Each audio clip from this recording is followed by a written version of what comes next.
This is AI Dungeon Crawlers, and today is Monday, October 24th, 2022. And welcome to the dungeon, where we five traverse the treacherous mind of a sinister AI, programmed with the insights of 10,000 authors, throwing unspeakable horrors at our every turn as we struggle to write the bone-chillingest, spine-tingliest Lovecraftian horror tale since that one episode of Pingu. Oh yes, you know the one. I'd like to say thank you to our patrons, Twisk and Katarina. If you want to join us on Patreon and support the show, click the link down below. It really is the best way to support the show and guarantees that we get most of the money, not Amazon or YouTube. That being said, we greatly appreciate any tips, bits, and subs. They don't go to waste. We have a few new shows in the works and we'd like to expand our presence. The easiest way to have that happen faster is with audience support. Every little bit helps. And now, joining me tonight, he's a scholar of the ancient tomes, here to guide us into the depths of madness. It's Eric Lehman.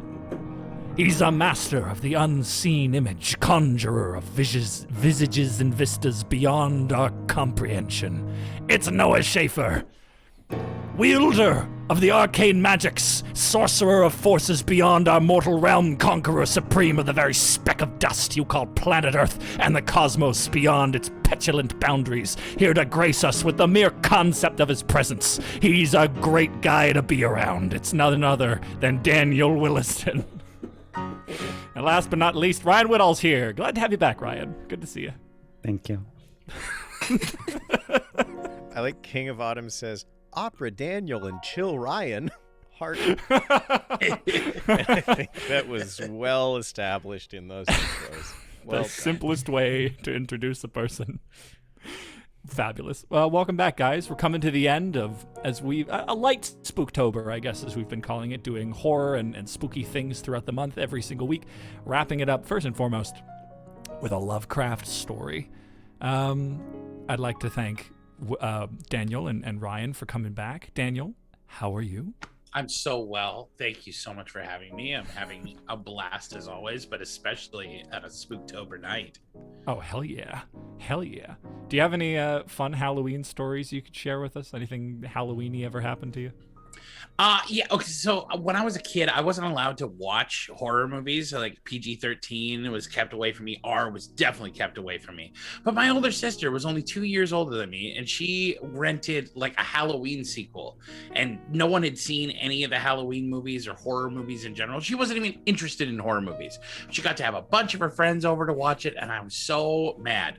My parents were out, and I happened to have like a white mask. So I got the mask on and I got the biggest butcher knife that my mom had on the wall. And we had these sliding doors to the living room. And I remember that I waited for like a quiet moment to happen where the tension was high, and then like opened the door and came in and like waved the knife around and scared the absolute bejesus out of like 9, 16-year-old girls. I got in so much trouble. Still wasn't allowed to watch the movies, but now I'm the only one who watches horror movies in my family. So Well, you got to live it. I got to live it. I understand what it's like to be on the other side. The mind of the monster. The mind of the monster himself here. I'm so excited. Ryan, how about you? How are you been? Very good, thank you. Yeah, have anything Halloween-y ever happened to you? What's a Halloween-y story you've got? My favorite is because I always watched TV as a kid. That was my best friend. My favorite Halloween episode was probably on Roseanne, where they did kind of like Christmas Carol. So the ghost of Halloween past, present, and future came to her house. And when the future showed up, it was just all black and didn't say anything. And she offered it candy and it didn't take it. So she just dropped it on the porch and closed the door and walked away. And that dry subtleness, I can remember crying, laughing. So it's a core memory that has stuck with me as Roseanne's Halloween episode. That's it. All right. Good to see you, Ryan. Thank you. Eric Clayman! Hey, Jack. Hey, bud. How have you been? I'm doing great. Yeah, it's been fun. You and I watched a movie on Saturday. That was Oh, man, we sure did. a highlight of my week. That was fun. We watched Yankee Doodle Dandy, a true It's Lovecraftian not a horror. it's really not. It's quite comprehensible. It was a grand old flag. Yeah, sure anyways, would recommend. And I've been doing so good with my goals from the Discord because I made another cast iron dish. Ryan and Daniel, we've been doing goals and monthly goals for those who wish to in the Discord, one for mind, one for body, and one for soul, a physical, artistic, and intellectual goal. And so my physical goal, because I don't use it enough, was to make a special meal every week in my cast iron pan. And I made a spinach dip and fresh baked bread this week for movie night. And It was real tasty. It was pretty good. It was so good. Yeah, and we played The Dig as well because we didn't have a genre lined up yet on We Thursday. did not. So we played the old adventure game The Dig. That was a lot of fun too on stream. Oh my god, it was, was- absolutely a blast. You used to Yeah. watch the VOD, and I'm going to clip it out so it'll never go away. We're going to play it again, I think, on Thursday. Yeah, because We'll try and finish it. Yeah, mini crawls next week, and yeah. So come by on Thursday if you want to check in for that and see Boston Lowe, astronaut extraordinaire. He's careful and on an alien planet. And also played by the T-1000? Oh yeah, he's the T-1000 from Terminator 2 playing him. It's pretty cool. Yeah, it's pretty rad. And The Dig is, for those who don't know, because let's face it, most people don't know. Why would you? The Dig was originally a Spielberg treatment for a TV show that got rejected, and then George Lucas said, "Well, why don't you make it into an adventure game with LucasArts?" And so it's the cinematography of how the shots are composed are way better than they have any right to be. Yeah. in this no yeah, reason. crazy, like the way they conceptualize it, the sweeping shots of like the space shuttle and the vistas of the alien planet that you get transported to as you're trying. You get transported to this ancient alien world where all the aliens are dead, and you have to kind of piece together their cryptic language and geometric way of expressing themselves. It's really cool. I'm having a blast. Yeah, it's awesome. I'm having such a good time. I'm like all week I've been like, I can't wait to play the Dig again, dude. It'd be great. Yeah, it's a good time. Anyways, You want we'll to be walk us through our drinking games? Yeah. Well, after the dig, I thought, wow, geez, I'm speechless. And you know what else makes you speechless? Unspeakable horrors, because you literally can't. We got a lot of that in this Lovecraft story. So anytime we got nothing to say, we're left speechless, we'll take a drink. And Noah's also going to be hiding some eyes. So this is in true Lovecraftian fashion, look for when the art's looking back at you, and then we'll take a drink. Hide some eyes in the art. It's a good one. Keeping it nice, clean, and concise. Yeah. Fabulous. I'm really pumped for this. Every time, it should be noted, just sort of posterity's sake, anytime we've tried to do a Lovecraftian story, something has gone horribly wrong. Our guest died. Not literally, but he lost power to his whole house, so died metaphorically. There was another time something else really bad happened, and it was the AI just functionally didn't work, I think, at all that one time. Yeah, completely cracked out.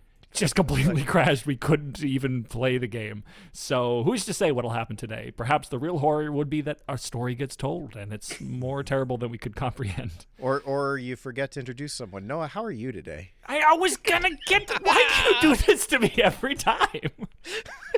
I was gonna just. It would have been a great clean. Anyways, hey Noah, how's it going, bud? It's going. Noah and his Michael Jackson move. Ooh, look at him. One glove, baby. Fabulous. Half a glove, really. You're a quarter of the man Michael is. Tell us about you. What's going on, and tell us a little bit about a Halloween moment that's happened to you before. Well,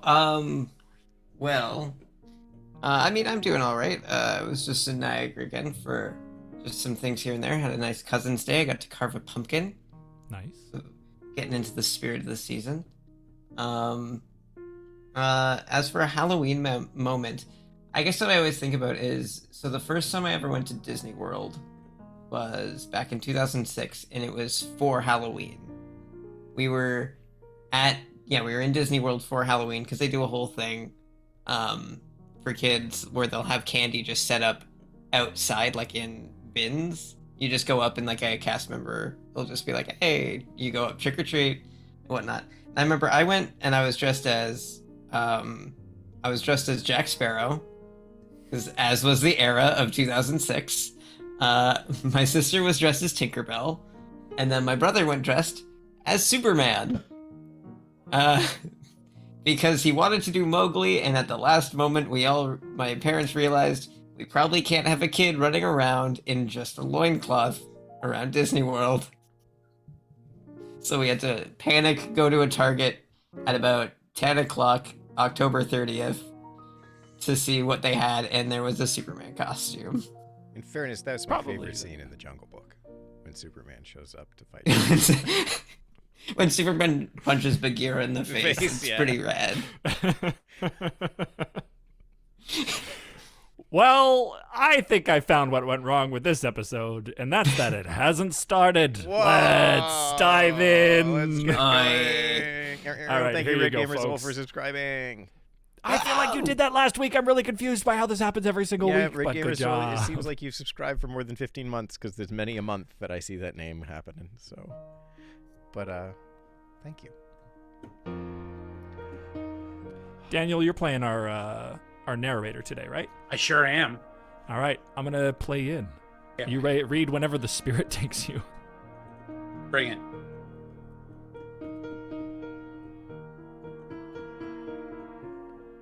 Yoth-Yor is a world beyond our world, full of horrors and ancient mysteries.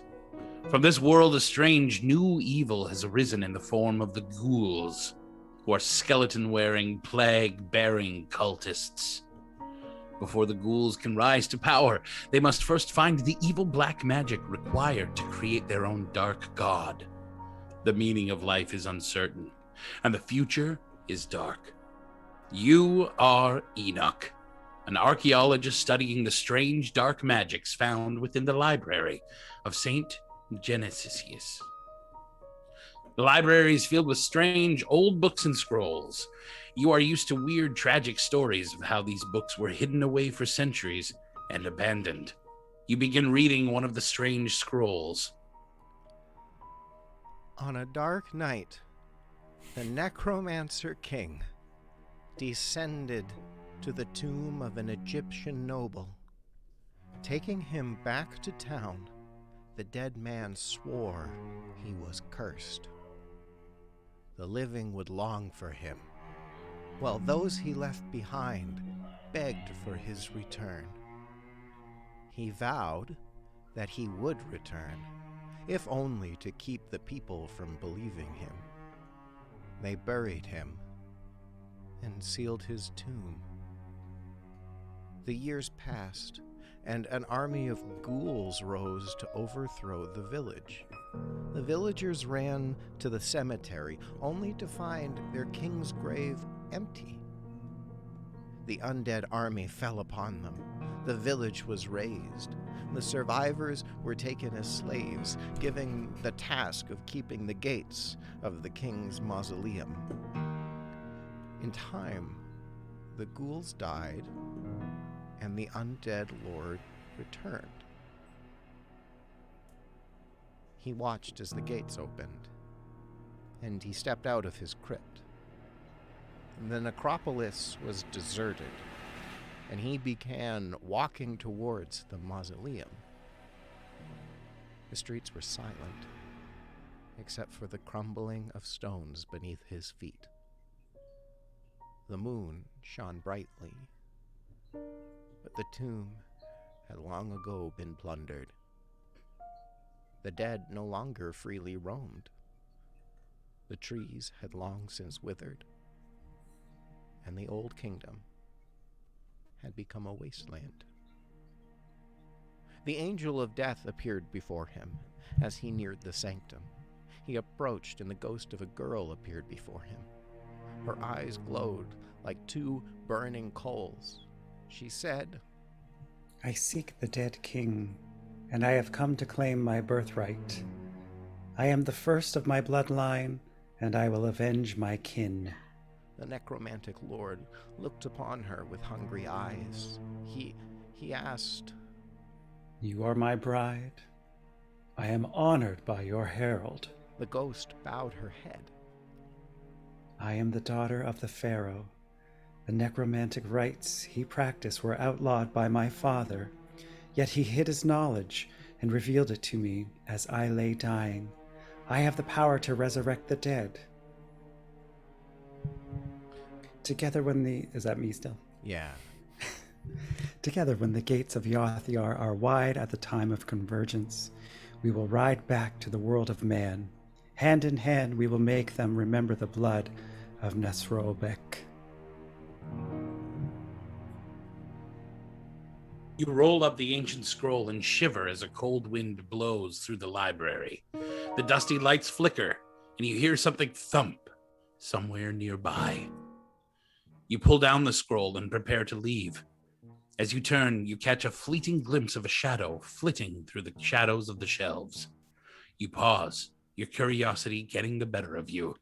You decide to investigate. Okay.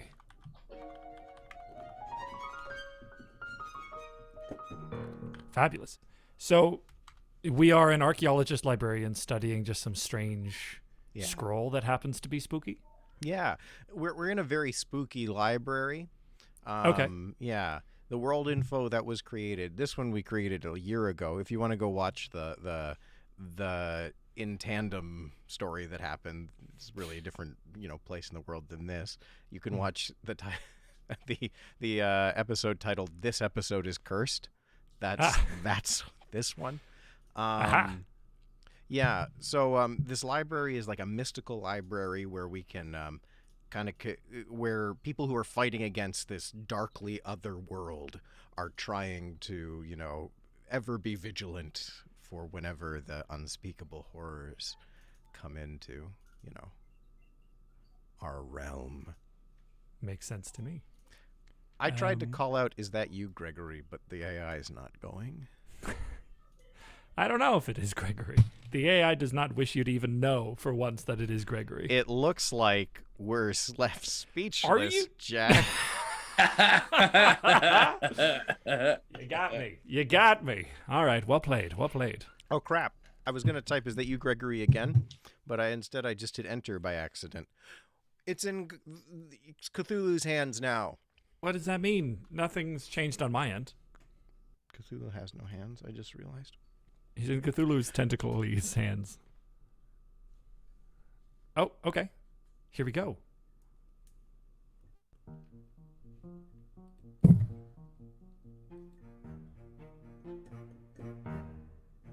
I think I have some more text on my end. I have Daniel, some do you as see well. this?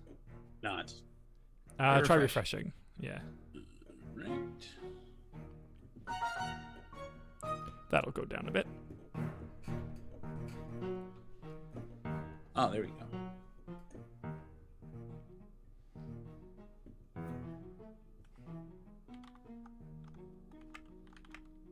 All right, you all set? Yes, here we go. Take it away. You pause, your curiosity getting the better of you. You decide to investigate. You leave the safety of the library and step onto the spiral staircase. The staircase spirals down into the depths of the catacombs. Ancient moldering books and rotting tapestries line the walls. You hear a crash behind you and a soft moan. You stop and turn back to see a tall figure in a tattered cassock. Can someone tell me what a cassock is? I don't actually know what that looks like. No, I believe Okay. it's like a Russian smock, right? Like, Oh, like Eric, that. we can't hear you if you just said something. I think it's like a Russian smock or something like that. I think That doesn't A help me. full-length garment. That's a full-length- Cossack. Cossack. I'd say. A full-length garment of a single color worn by certain Christian clergy, members of church choirs, acolytes, and others having some particular office or role in the church. Oh, okay. It's that big, like Priest outfit. priesty robe. Yeah. Priest Yeah, okay. dress. Gotcha. Okay. Eric, you've got some text. Ah! You yell and trip backwards down the spiral stairs. You find yourself falling farther and farther away from the library. You hit the bottom with a sickening thud. You lie there, stunned. Your head feels fuzzy, and you feel lightheaded. You look up and see a wide, open pit in front of you. You realize you are in a forgotten chamber beneath the church. We were in a church. Okay. Learning a little bit more about where we are and what's happening. Suddenly, the cassock makes more sense. Yeah, it's not really like going out attire, is it? Well, I think we might be. It's not Friday night at a rave. Yeah. I think we're in a library on top of a church. That underneath. That's on top of maybe an ancient summoning area. Oh, a sort of tiered living situation. Yeah. All I do is chant down there. God, it's 12:30. God, driving me nuts. The worst neighbors. And you could be in the library saying that about the church. It just keeps going down.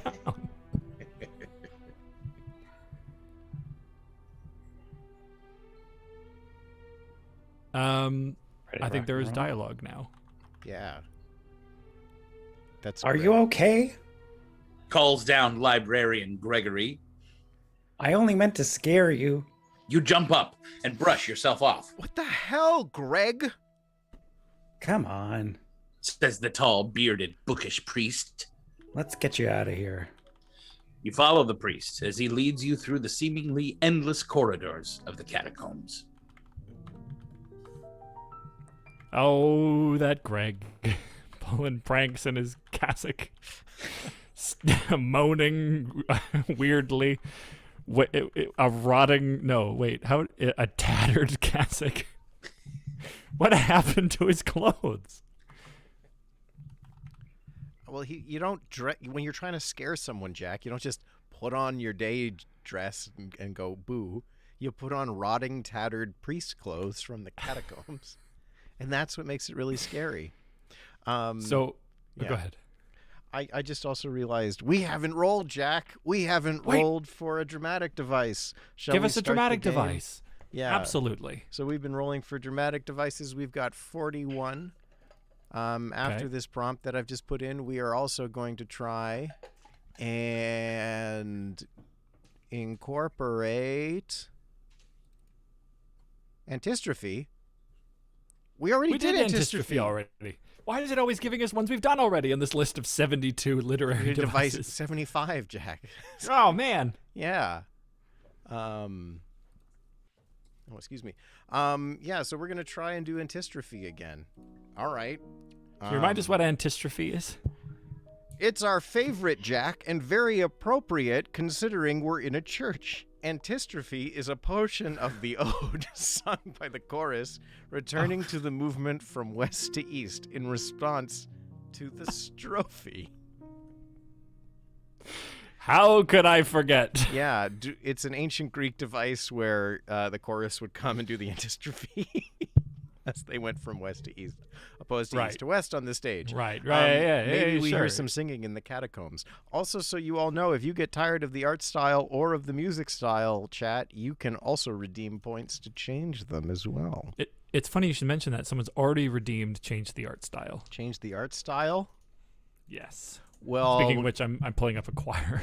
Yeah, we are. Are we gonna hear a choir? Yes. Right now. All right. It's the antistrophe. Let's read while I find the art style. All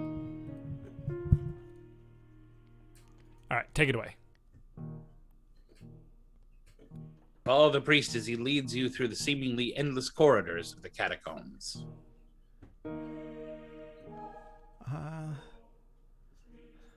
What is this place? Wait, does somebody say something? Yeah. Oh, yeah, this is you, Eric, whenever you get a sound. Did you not hear me? Fuck. No, I did No. not. Is I have your original sound on? Yeah, it is. All right, I'm going to speak louder. What is this Okay. place? You ask? I didn't know these chambers exist. This place was built over 500 years ago. All kinds of strange things have happened to St. Genesis over the centuries. A few years back, a nun disappeared down here. Her body was never found. Another woman claimed she was attacked by a ghostly figure in black robes. You don't think she went into one of those secret passageways like you did, do you? Sounds like a pretty pointed statement that he's making. Do you?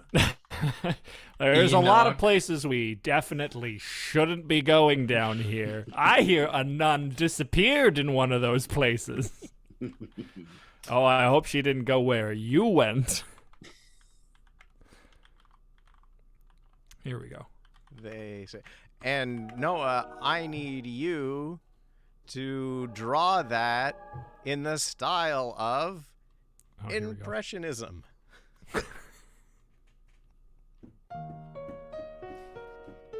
All right. Fascinating. Yeah. As we and- move into the dark catacombs, it's hard to get a view of anything around us, so we begin to get a mere impression in the dark of what our surroundings are like. just so that we all are on the same page, Impressionism is a 19th century art movement associated especially with French artists such as Claude Monet, Pierre-Auguste Renoir, and Camille Pissarro, who attempted to accurately and objectively record visual impressions by using small, thin, visible brushstrokes that coalesce to form a single scene and emphasize movement and the changing qualities of light. Feel good on that one, Noah? I think so. All right. All goodness. right. Let's see if we get some antistrophe going. Oh, Lord, I forgot about the antistrophe. Does that mean we need to build a chorus in somewhere? Like a No, chorus I of just voices think- coming from somewhere? Or Oh, okay. Yeah, here it goes. Get ready, Ryan. Easy Peer enough, I down the suppose. passageway. Oh, sorry. Go ahead. You peer down the passageway and hear an eerie choir singing. They sing.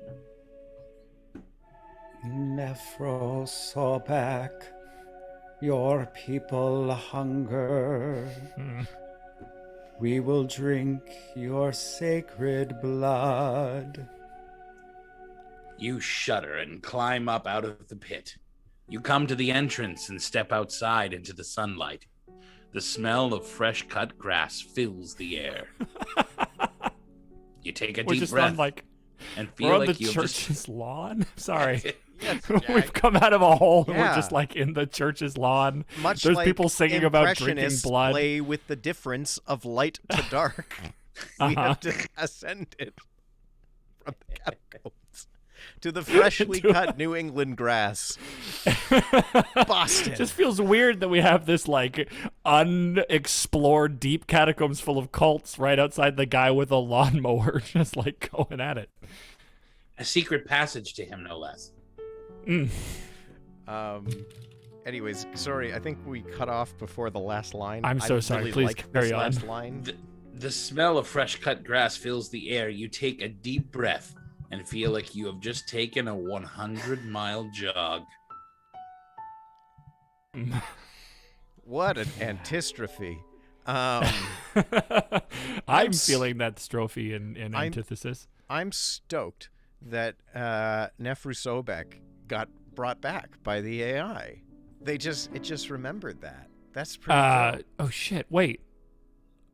Was that mentioned earlier by name? Yes, it is the final word of the letter. They will remember the blood of Nephrosobek. Oh, dude, yeah, there it is. Yeah, right? Oh shit! Okay, Damn. awesome. So we've I got wasn't a expecting that. Yeah. But who knows? Maybe it's just our crazy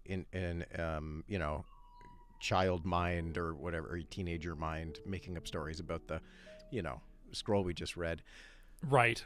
But you know what I'm not making up? I see a double eye in the pillar. Wait, what? Is that right, Noah? That is very correct there, Eric. Yeah, I get to drink. Oh, damn it! You get to drink. Curse you. Well done. Misha Life just rolled change the musical style. I'm a little nervous. 10 it is, and Okay. 10 will be Please be kind to me. indie pop. Oh, Indie pop. Indie pop differs from mainstream pop in that it combines pop and punk elements. The result is more emphasis on instrumentals and melody while maintaining generally light and reliable content. I actually quite like indie pop. All right, we'll get on that. I think it really does go well with our bright day as we're trying to shake it off. Right? Yeah, it Shake feels quite off. contemporary all of a sudden.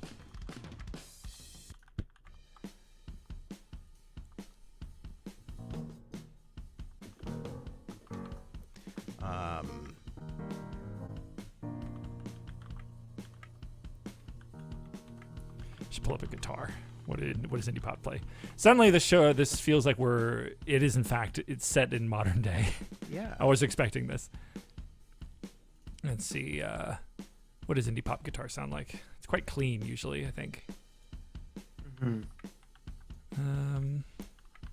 Guitar. Ooh, and quieter than that.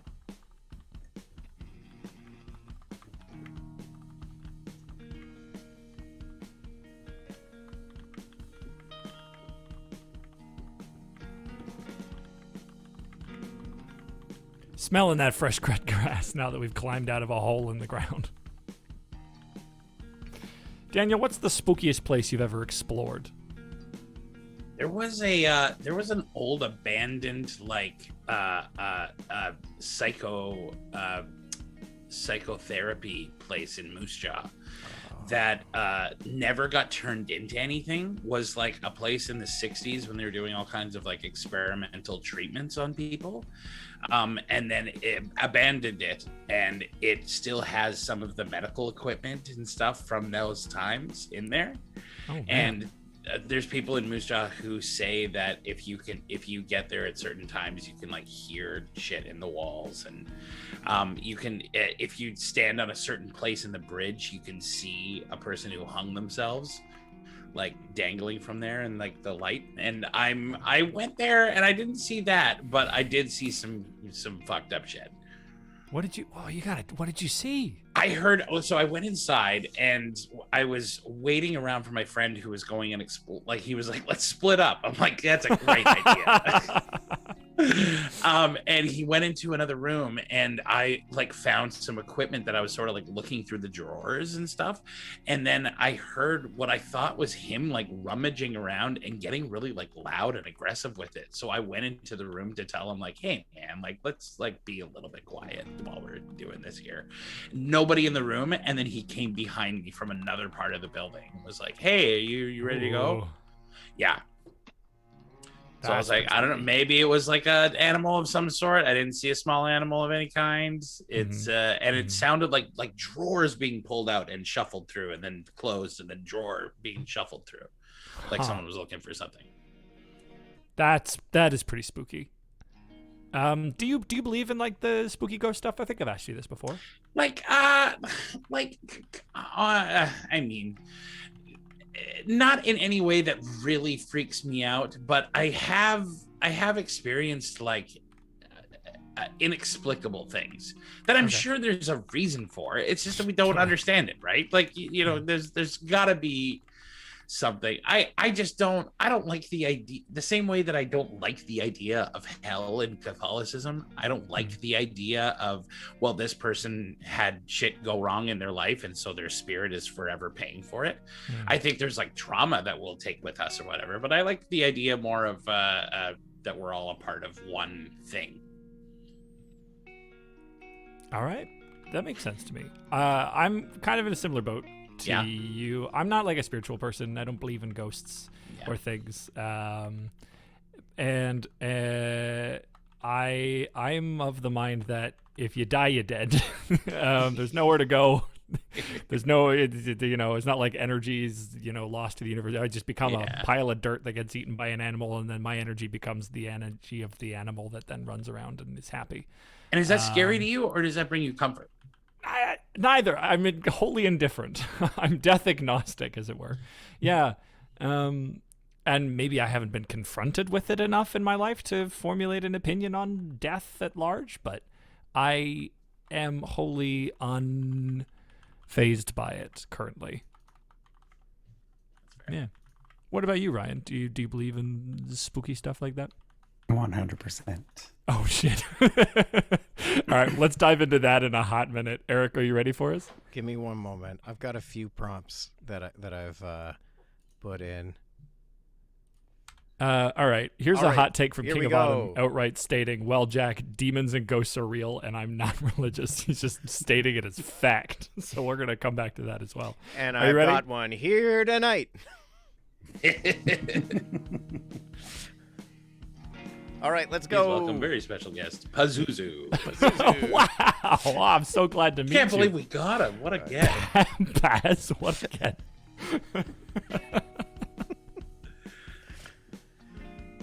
All right, take us in. You shake off the feeling of dread from the catacombs. The words of the choir echo in your head, but you need to get home. Dinner will be cold. You look to the sky and feel a chill. The sun is setting, but it is still visible. The edges of the sun are glowing red. You wonder what is going on. You frown as you realize something is wrong. Suddenly, you hear a scream. A young girl is running down the sidewalk, crying out. Help! Help! She is running from a tall, lean man in a black robe. You rush over to her and try to help her up. Are you all right? The girl is breathing heavily. He She pants. grabbed me. You glance back at the robed man and see him standing menacingly over you. His eyes are blood red. He looks down at you and says, Nephrosobak will rise again. and pulls out a knife. You gasp and fall to the ground. Your mouth fills with blood and your vision goes blurry. Who are you? You mumble. I am known as Father. Is it Matthias? Matthias? Who knows? Matthias. I'm going to say Matthias. Matty. All right. I am known as Father Matthias. Says the robed, knife-wielding priest. You hear screams around the city as you slowly pass out. You wake up in complicated darkness. The sound of the dripping catacombs around you. You try to move, but your body is Challenging numb, darkness. paralyzed. It's extremely complicated. Look out. Sorry, Daniel. I keep talking over you, bud. It's good, buddy. You try to move, but your body is numb and paralyzed. It has begun. Moans a voice from just above you. You strain to hear who the voice belongs to. I told you that I was blessed by Nephrosobak. I warned you that this day would come. He already told you. You fucked Yeah, I up. warned you ages ago. Come on, dude. This is on you. Did you put it in your iCal like I told you, or did you just forget again? How old is Enoch, by the way? I in my mind think he is like 21. Oh, yeah, it tracks. That makes sense to Yeah. me. Like he should have moved away, but he didn't. Mm-hmm. You know. Mm-hmm. Yeah, Okay. yeah. That explains the character that you've been playing with him. I'm trying to Yeah. figure it out. All right. While you or do you have any questions for us before you type in, or do you have an idea? I just put this. Oh shoot! I'm sorry. I'm tabbed out right now. Well, just play the music because we've got it, and Noah's got a big ass eye. What? The Ah, art's damn looking it. at me. That's not even hidden. That you can't just say that that's the eye. I mean, look, there is something that it's It's the impression. relevant to of the story. the eye. All right. Read on. Your vision slowly clears as you see Gregory's face on the body of a spider. Whoa. Oh, Look out. and I have to do that impressionistically. Yeah. Fascinating. It was a strong choice to punch in on the eye first to really build the suspense. We punch out to see 8 more eyes, and then even further out to see. The great day. The day of sacrifice. The time has come, necromancer. You stare shit. into the eyes of the arachnid spider Gregory and realize that your death is approaching. You have sealed your own fate, scholar. You turn your head towards the sound of footsteps.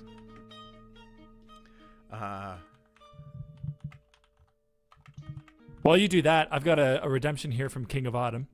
It's Mohammed Eminem Morrissey is their full name. Here's what the AI has to say about this character. If they'll show up or not, we'll find out. It's described as Mohammed Eminem Morrissey was of Egyptian-Irish descent and was born in Ireland but moved to Egypt with his family at a young age. Mohammed was outcast from his church and to society because of his mixed race. Mohammed was known to be a very caring person and was very loyal to his friends. Mohammed was very intelligent and was self-taught. He learns mostly from ancient scrolls and writings that pertain to the Nefesobek religion. How did you pronounce it, Ryan? How have you been saying this? Nefersobek. Nefersobek religion, thank you. Muhammad was interested in Nefersobek religion because he was very interested in his ancestor, who was a servant in the pharaoh's court. So maybe a fellow scholar or a classmate, a person that we know.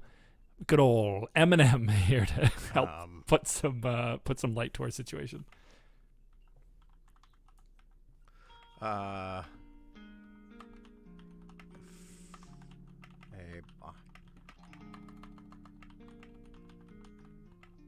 What are you thinking?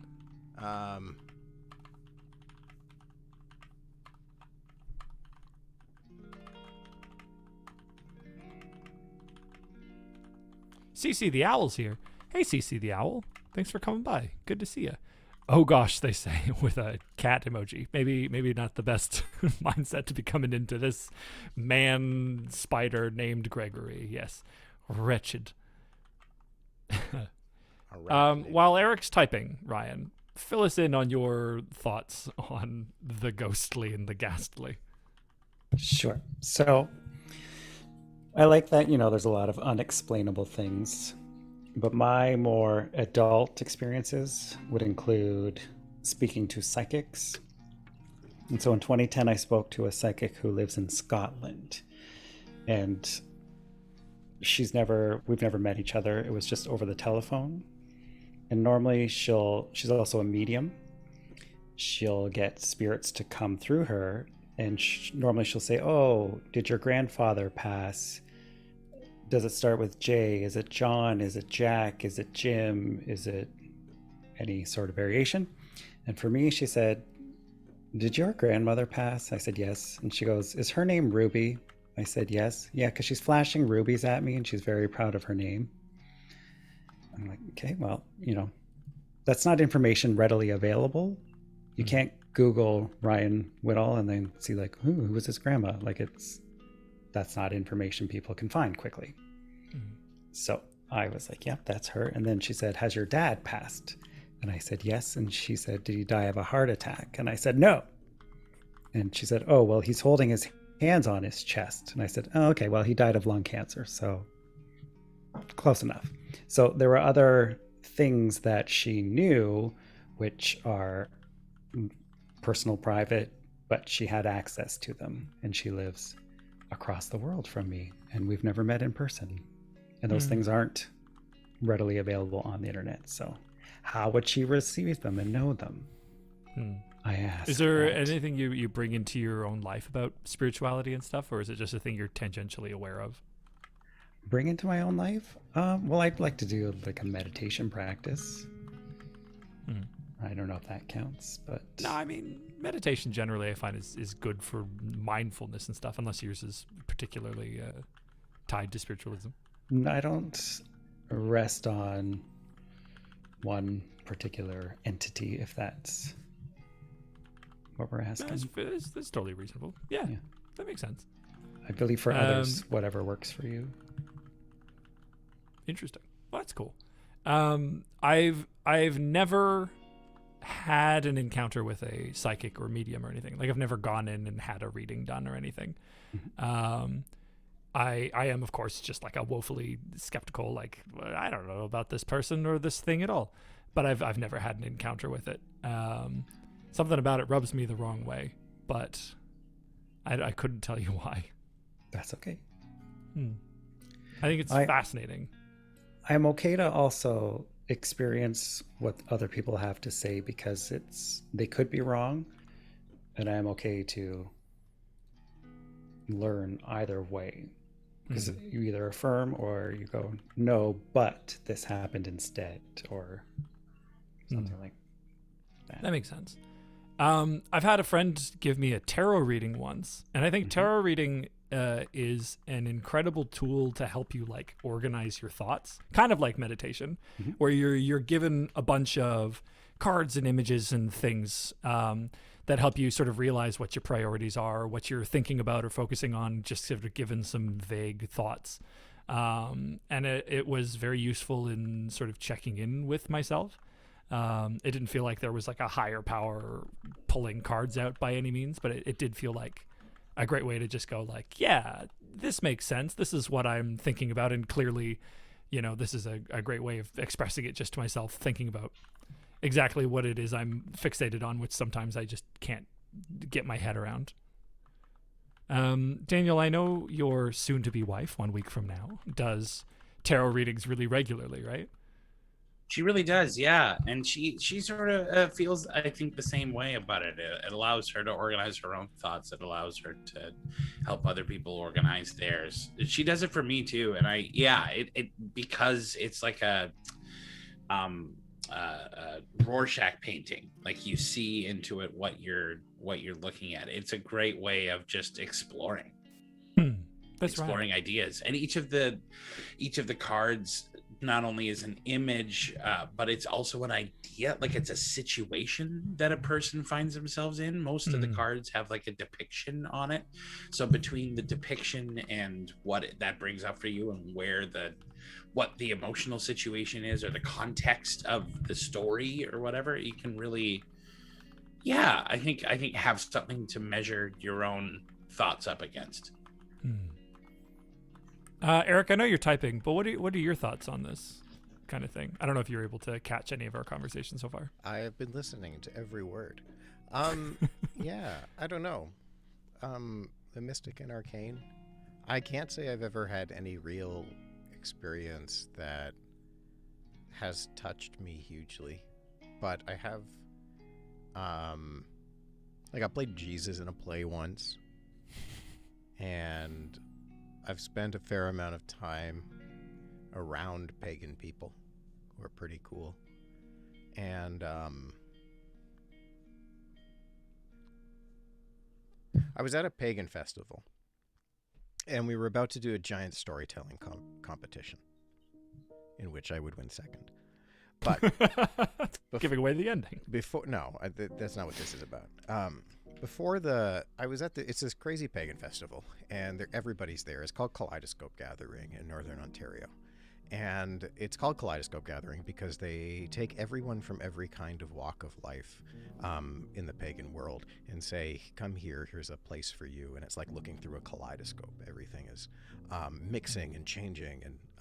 And so it was insane. There were the Norse people over there and the Celtic people over there, the Wiccans. There was a camp that always were dressed as pirates. Why not? It was pretty awesome. And they'd sing sea shanties. It was a magical place. Some of them really believed everything. I remember passing a woman giving a practical seminar on portals. We were not really going to go over the theory, but the practical uses of them. And it was a wild week there, and it's very dear to me. And at the end of this, we were going to get ready for the Bardic, the storytelling competition. I was going to tell a story in it. And I was sitting there before, just getting used to it. There's a giant fire pit. There's this huge sand enclosure with embankments around it. And the sand pit is probably 300 yards wide. It's huge. And they have this gigantic fire that they make that's maybe 25 feet wide. And you all sit around it. And the play space is between them and the fire in this giant ring. And you tell these stories, and they were making the fire. And some of us were there sitting in the space before, watching them make the fire. And I was talking with some of the people. And the one guy I really talked to, he was an engineer. And we were just joking around. And talking about this fire being made and cheering as they got part of it going. It was difficult, as sometimes fires could be, right? Like, and we were talking about just life and what, you make of this crazy place. And I realized it put a finger on it with talking to him.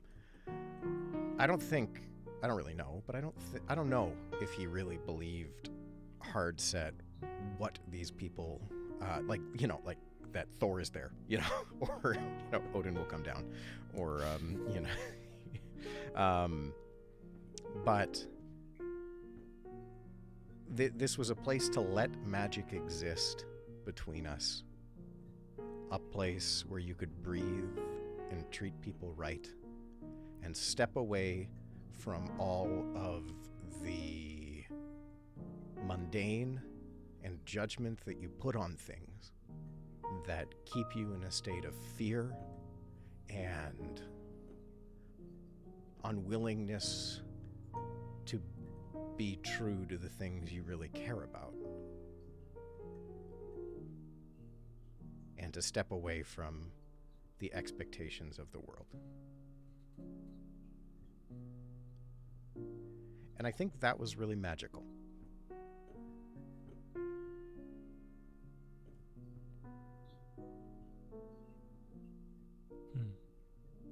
It was like stepping into another time before we were cluttered with a whole bunch of images, thoughts, and fantasy.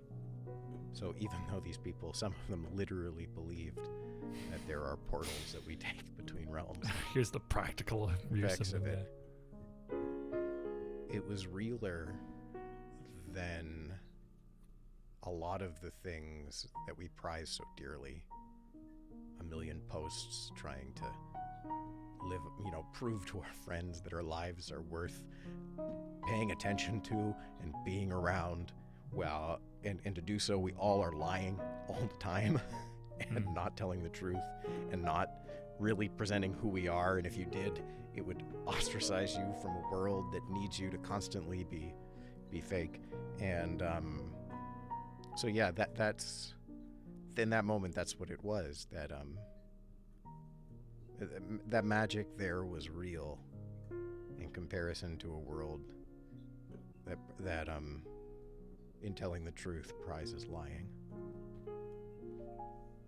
Yeah.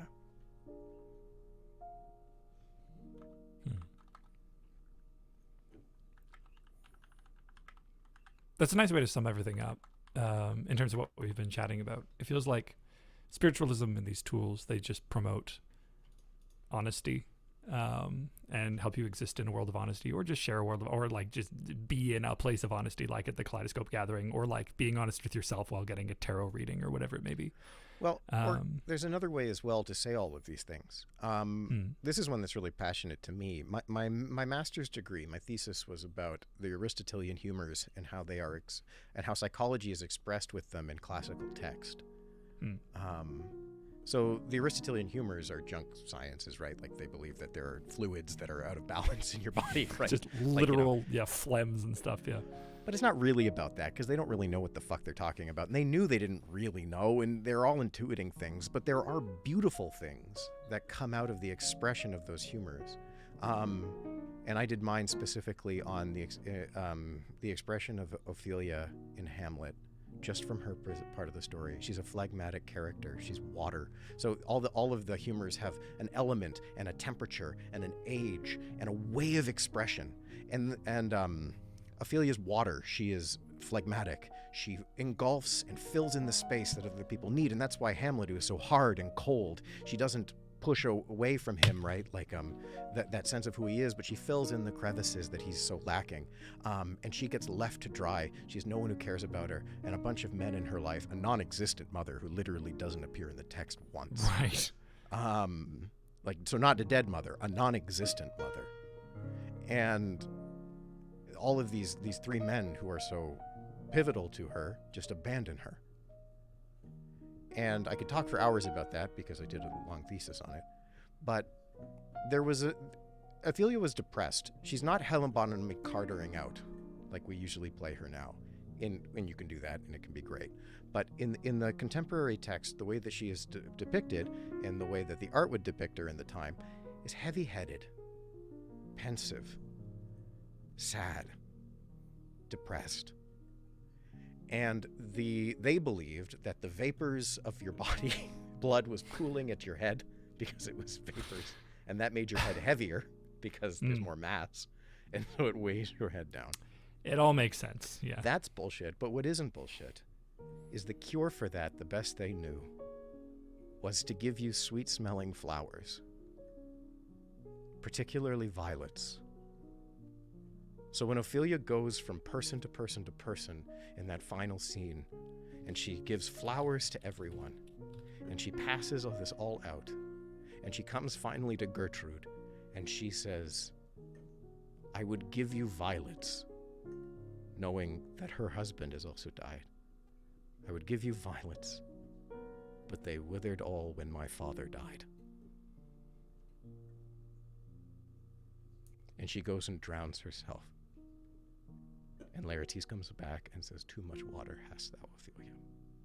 She returns to her element. I think that is a far truer expression of depression than any textbook has. And I think that losing that poetry and expression is something that we sorely lack for words of not the codification and quantification of the things that we're feeling, but the actual experience of it.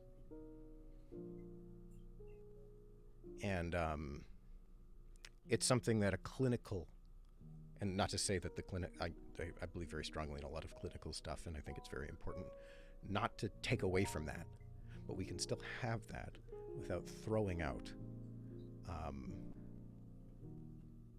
this much more soulful and beautiful human expression of these things that are so difficult to quantify and only really get solved not when we can put a number on them, but when we can actually look at what they are and,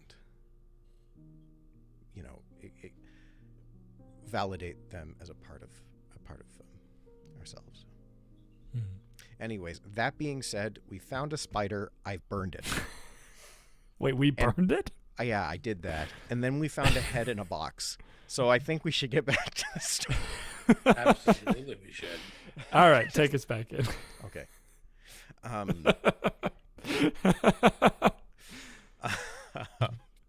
right. We left off with your vision slowly clears and you see Gregory's face on the body of a spider. Yeah. The great day. The day of sacrifice. The time has come, necromancer. You stare into the eyes of the arachnid spider Gregory and realize that your death is approaching. You have sealed your own fate, scholar. You turn your head toward the sounds of footsteps. You try to stand, but realize Gregory has webbed you in place. As you struggle, you hear a muffled voice from a box in the corner. To your left. There is a torch to your left. You grab the torch and ignite it. You burn Spider Gregory. He screams as the hairs on his legs ignite, and soon he is engulfed in flame. It's the box.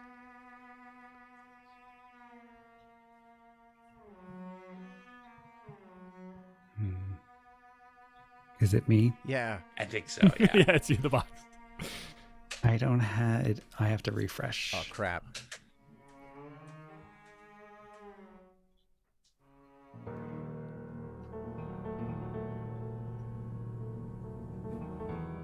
The chat's all going, burn, Spider Gregory, you burn. Ah! You die, Spider Gregory. Please hold while I burn. This is like the worst possible time to lose momentum. So We had such a nice conversation and we could enjoy being thoughtful and taking our time. And as soon as we're ready to dive right back in, It's Engulfed cursed. in flame. It's cursed. it is Kurt. Why do we keep doing this, Eric?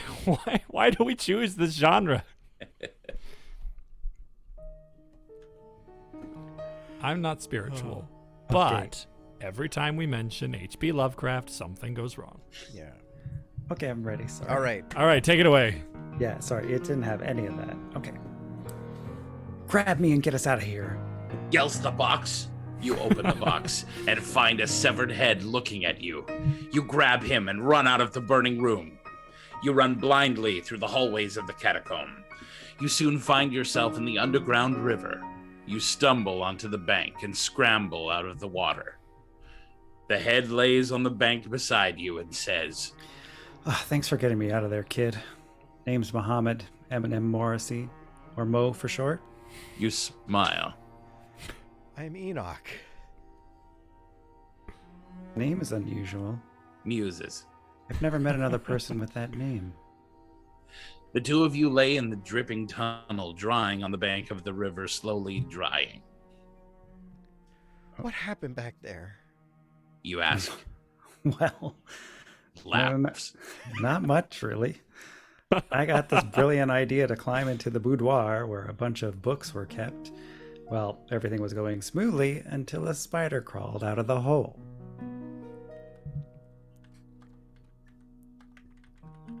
You got a line there, Eric. How did you escape? Oh, we didn't get it, but I saw that you said it. I'm sure that the chat can hear it on their end. through How OBS. did you escape? Great question. Do you just want a hit answer? That's why I'm at. No, we have to answer that. Oh, wait, I thought we were asking that, right? We ask, how did you escape? He clearly didn't, Jack. He was a head in a Oh, box. he's a head in a. I assumed he was a head in the box the whole time. He got put in the boudoir, just on the top shelf somewhere. Raid Gamer Soul and King of Autumn both have rolled change literary device and change the art style. So whenever you get a chance to do that as well.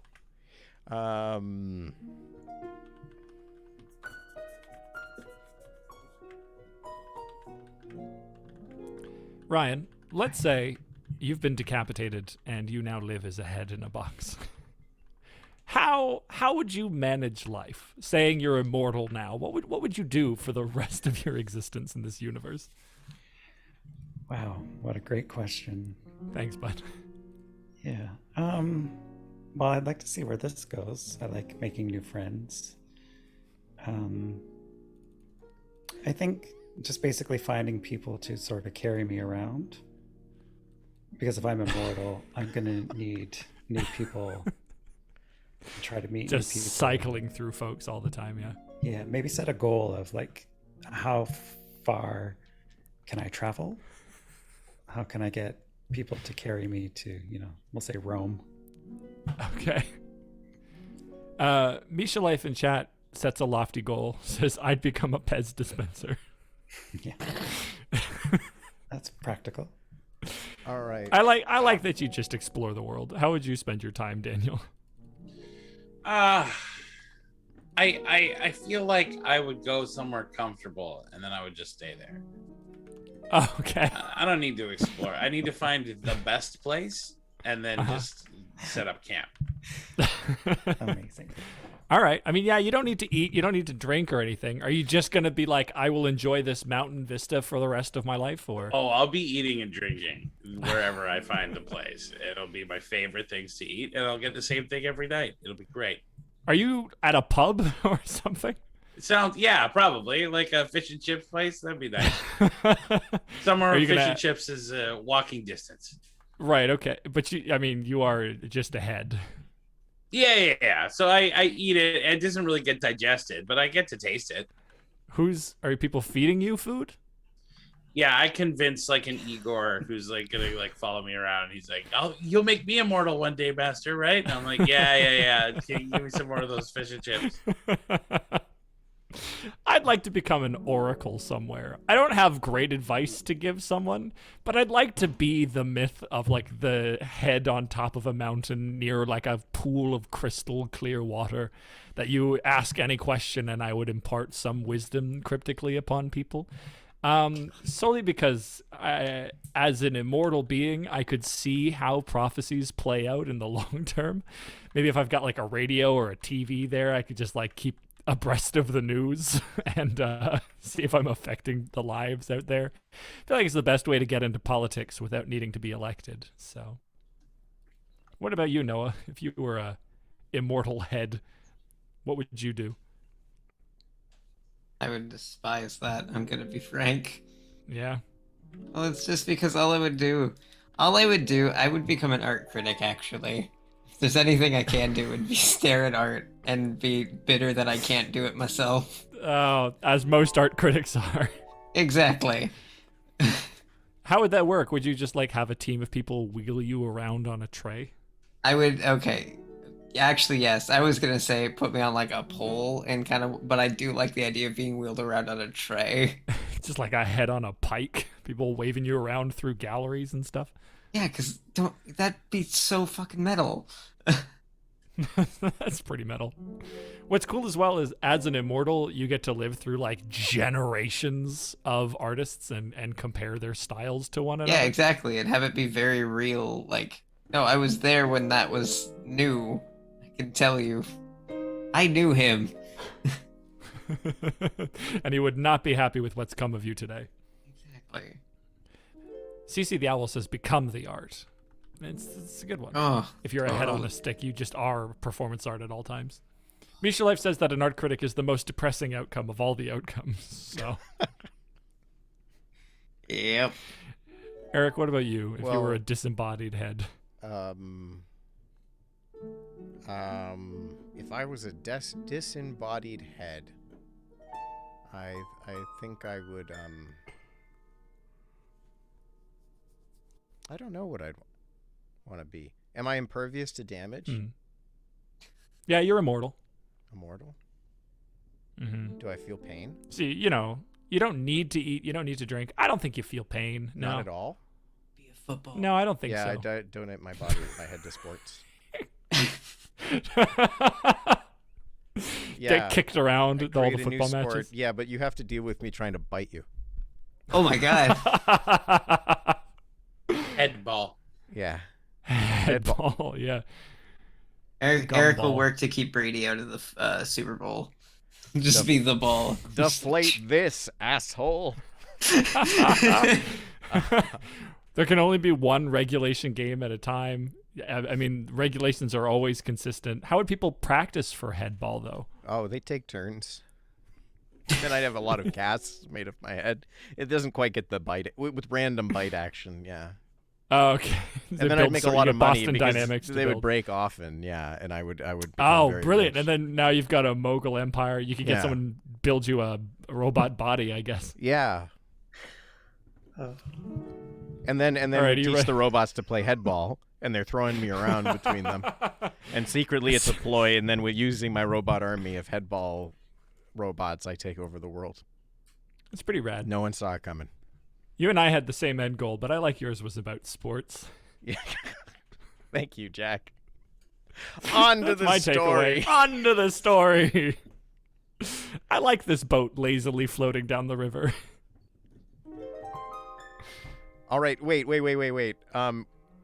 Oh, I lazily rolled some Oh, shit, right. some literary devices and art types. We have gotten Transitions on point. rhyme as our literary device.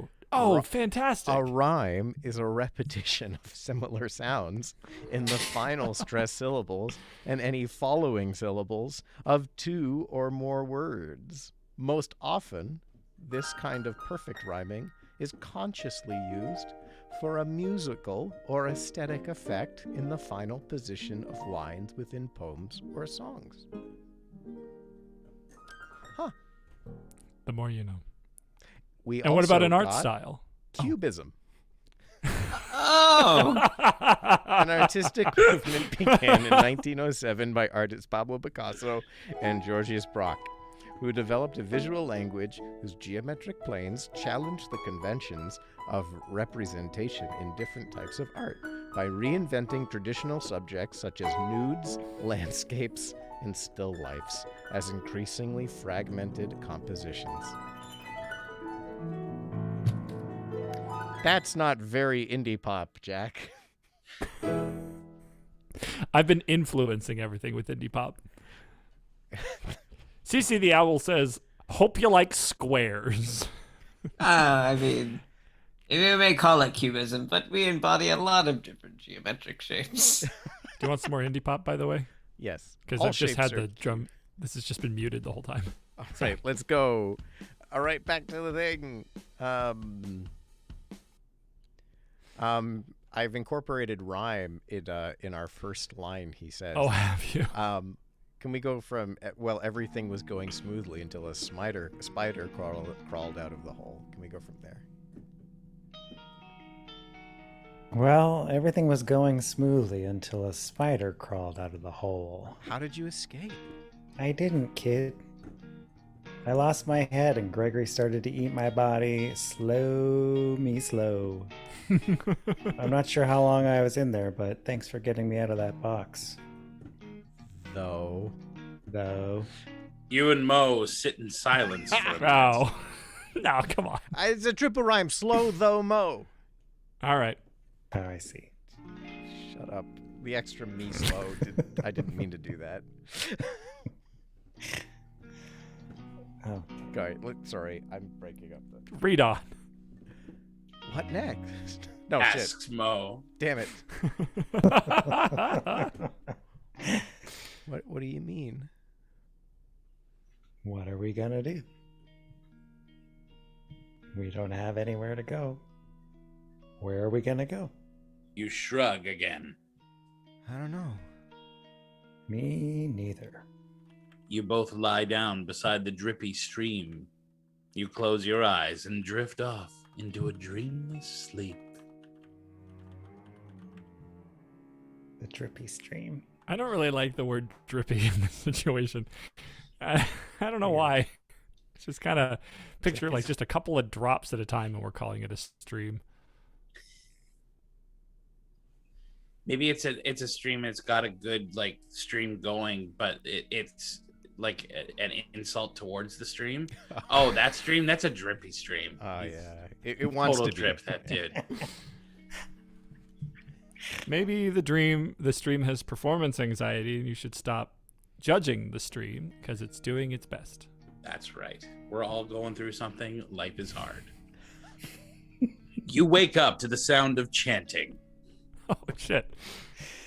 Nephrosobak will rise again.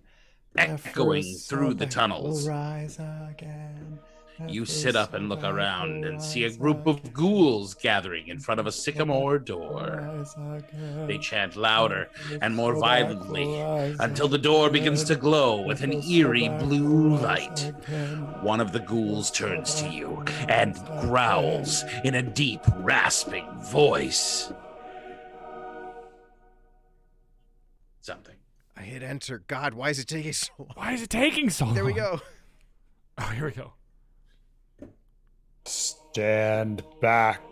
He pushes you back into the shadows and opens the glowing blue door. A grotesque 10-foot-tall shrouded figure steps out. Oh God. Come, children. It whispers. This shall be your refuge. In here we shall create our master. In here he will rise again.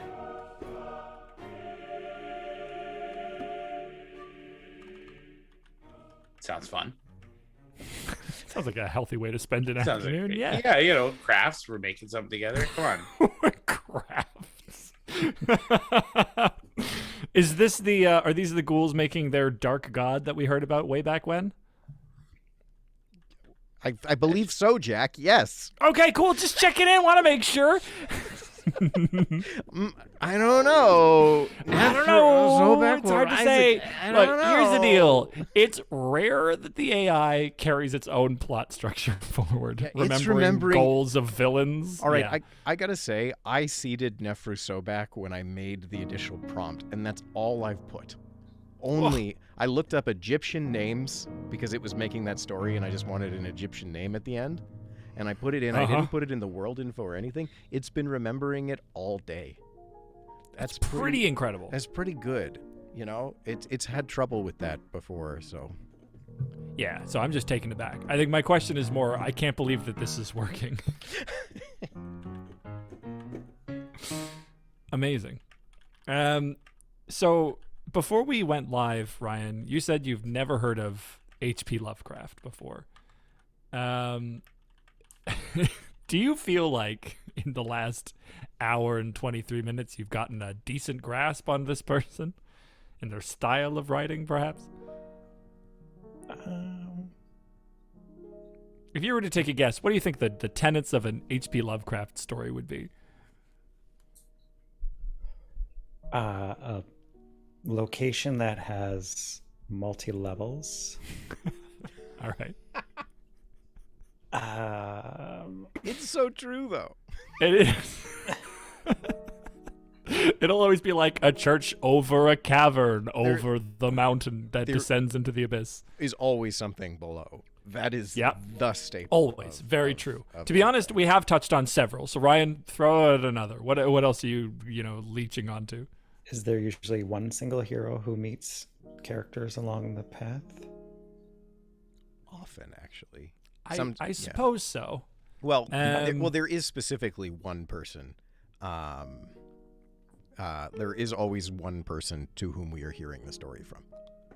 That's true. Yeah. Isn't it usually like a third person who's heard the story or witnessed it from someone else? It might be someone who's witnesses, but it's the most Lovecraftian thing is an unreliable narrator. Either someone who's heard it or someone who might be insane, who we don't know if we trust everything that they're saying. Yes. Like a the other ones I'll throw 17-year-old out. who is like, might not be seeing the world, right? Yes. Cults are also very popular in H.P. Lovecraft, as well as like gods that we don't understand or forces or sort of cosmic beings greater than ourselves. So honestly, as far as Lovecraft goes, I think we've touched all the big points. And we're in New England. Ready? Oh, are we in New England? Yeah. We're in Boston. Oh, great. He wrote about Boston a lot. He also wrote about the ocean a lot of fish people and fish imagery. Hey, and sometimes Egypt. Did he write about Egypt? Well, the Houdini one's in Egypt. Wait, which one's the Houdini one? Houdini had him write a story for him, which starred Harry Houdini in the story getting thrown into a pit by a bunch of Egyptian cultists.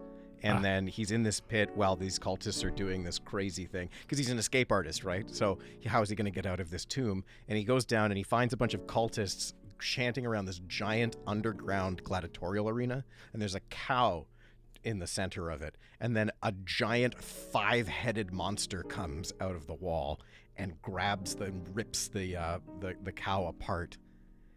And then he realized it wasn't a 5-headed monster. It was just the hand of something much bigger.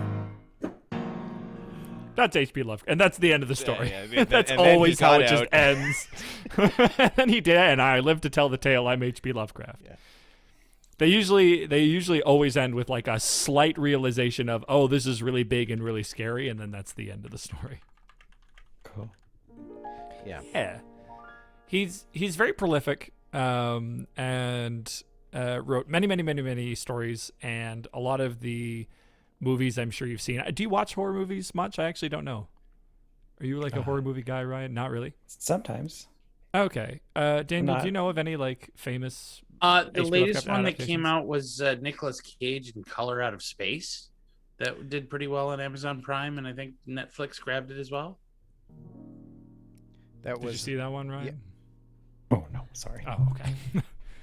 You mentioned Lovecraft Country. That was only one season, but it was pretty big in the zeitgeist. H.P. Lovecraft. I wanted to watch Lovecraft Country. I didn't hear much about it though. It just looked neat aesthetically. I heard good things, but I heard that it went a little far. Oh, interesting. And I was sad about it. I was sad about it not being able to come back for a season 2 because they might have been able to right the ship, but never got the chance. I didn't realize it got canceled, but that makes sense. Yeah, I it's too bad. want to find something that Ryan has heard of, but I'm not Reanimator? sure. I From never heard of Beyond? this. Reanimator? Oh, You don't know Reanimator's Reanimator? great. No, I don't know what this is at all. It's so good. It's the 80s. It's real schlocky, but it's like reanimating dead flesh. And it's fucking great. Who Shoestring did this? budget. Who did? Yeah, that's a great question. What's What his is name? it? Stuart Stuart Gordon. Gordon. That's it. Oh, that name means nothing to me either. It starred Jeffrey Combs. You may know from any Star Trek series from TNG Beyond. Sure, Uh, okay. He was just always like one of their go-to alien. Is it the actors. pineal gland one? With Jeffrey? Oh, so wait, are we talking about Reanimator or Star Trek? Reanimator. Yeah. So is Reanimator, he creates a serum that is injected into the flesh that reactivates the technical functions of the human body to live again. I'm unfamiliar. Yeah, I've never actually heard about this movie. Yeah, I think I've seen it. King of Autumn says you're thinking From Beyond. I might be thinking From Beyond, which I think That might one. also, Oh, yes, right. which came out the next year Ah. with also Jeffrey Combs. Oh, yes. wow. Yes. It was with Jeffrey Combs. Yeah, that's the one where they unlock the secrets of our pineal glands. What Yes. does that mean exactly? The pineal gland is where people used to think the soul lived within us because it's the one part of the brain that doesn't have two parts to it. There's not a left and a right. It's right in the center and okay. unchanging. So it's always been a place of myth that if you could unlock, it's like the third eye. It also sits like right in the middle of the forehead. Yeah. Yeah, I've never heard of it. Neither the Reanimator nor From Beyond nor the pineal gland. So many things to learn. Like the end of this story, Jack. Shall Wait, we what? go on? Ah, yes.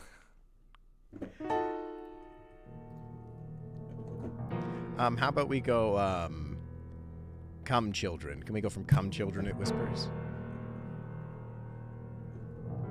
Yes.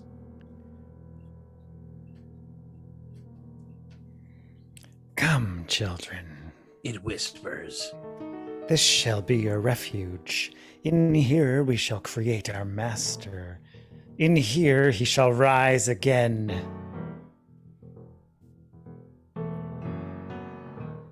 It's still you, Ryan. It still is me. The chosen one is before us. His finger lights with a green glow, and he points at you and Mo. Your bodies will serve our purposes. You will No. become the vessels of our new Lord. Come, my children, let us feed. You cower in the shadowy corners of the cavern as ghoulish creatures crawl around you, and you, crying out in pain. They tear at your skin, and they carry you through the door. You awaken in agony and look down to see blood seeping through the cracks of the coffin. You try to lift the lid, but it is heavy and cold. You scream as you realize something has moved the coffin lid. You look up to see a hooded being looking down at you.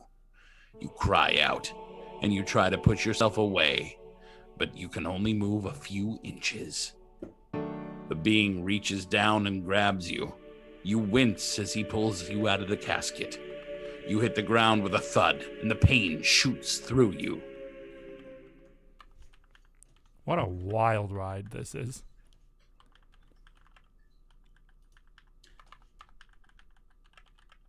Oh, Yeah, I like did you stuff. say something, Eric? No, I said nothing. I am typing.